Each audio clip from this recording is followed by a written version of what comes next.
Governor of Siaya.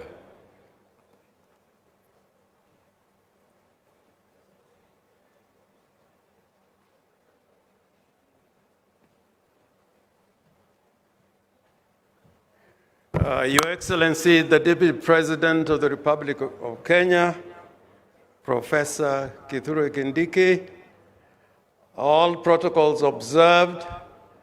I think I'm coming at the tail end. I'm feeling like a hungry man with a loaf of bread and you're told to eat it in 30 seconds. I'll not attempt to do that. First, I want to note that Siaya has a lot to offer. And next month, we are going to have an investment conference similar to this one in Siaya. I hope some of the partners here, whom we have also talked to, are not going to be fatigued and give up on Siaya. If we can talk about everything about resources, I think in Siaya we can talk about many resources in Siaya, but the most important resource is human resource in all its portfolio. And historically, if I want to talk about the availability of human resource in the Republic of Kenya, the first Vice President of the Republic of Kenya came from Siaya.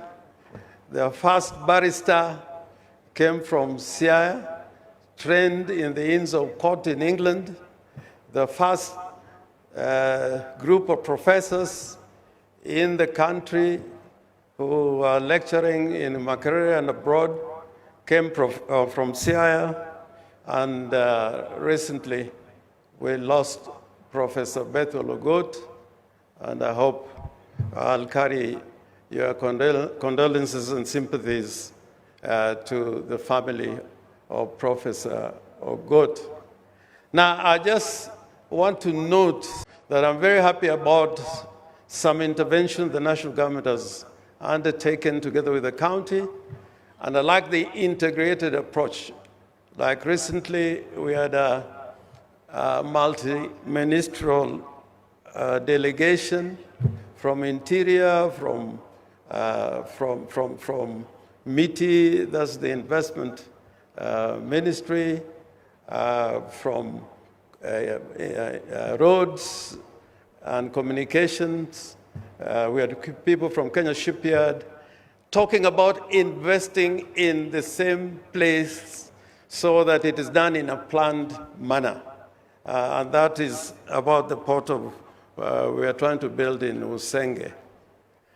But more relevant to what we are discussing today, I wanted to say this. I think having listened particularly to what Senior Oparanya said, we should, in an investment conference, address the issue why we are not attracting as many investors as we wish. And investment conferences have taken place. When I was first elected in Parliament, we had an investment conference for Nyanza, presided over by Jaramogi Oginga Odinga. So it has been an ongoing conversation. One of the things that we learned when we had recently the investment conference hosted by Governor Nyong'o and sponsored by the Afrexim Bank.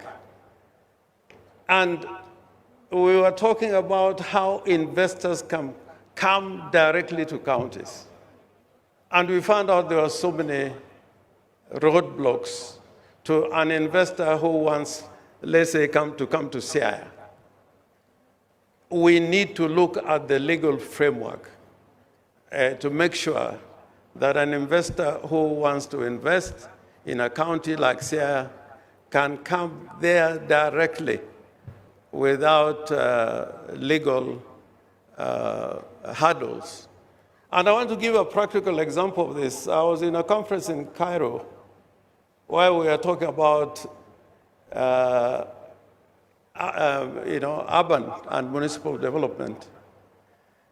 And many delegations were going to Afrexim Bank signing deals. But we were busy at the conference talking about what we must do. And when we addressed the issue why that was happening, They said we should address the legal framework that makes it possible for investors to come directly to counties. For example, if you wanted to go into a private-public partnership, you cannot succeed in 5 years. You cannot succeed in 5 years. And it has not been done. The counties that have tried have not succeeded. So I think we need to look at that framework. The other thing, whereas the Constitution gives a framework of sharing revenue, if you look at the revenue that is allocated to national government, and I'm glad to talk about this because I think there is acceptance of that fact, that if you look for roads, for example, you find that one county in a particular area is given more money for tarmac roads, like, more than, let's say, the entire of Nyanza. With that type of situation, it will be very hard for this region to move ahead. The national government should do a checkup and find out, are counties getting or regions getting equitable amounts of monies spent by national government in infrastructure and the rest. And lastly, I want to say this. If people feel good about what is happening, they don't need to be persuaded. They don't need to be persuaded. When Kibaki took over, in the first 6 months, there was a feel-good factor. And I'm challenging ourselves that having gone through these processes and in election cycles, we need to take measures that the ordinary Kenyans at the end of the day can say, we feel good, what is happening to us, what services are being delivered to us.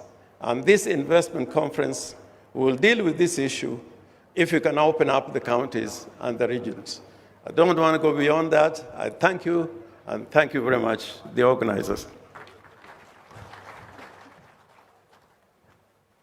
Thank you very much, Jim. Could I ask the deputy governors who are here to just stand and wave? I see my deputy governor is there, Dr. Willie, and others. Please, where you are. I'm sorry, this light is too strong.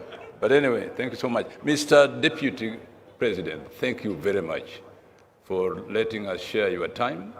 I'm sure that what has been said here is useful to your ears. And please come again to Kisumu and stay longer. I will be a very good host, and you know why I say so. Asanteni sana. Asante sana. Tafadhali kila mmoja naomba kwa heshima tusimame.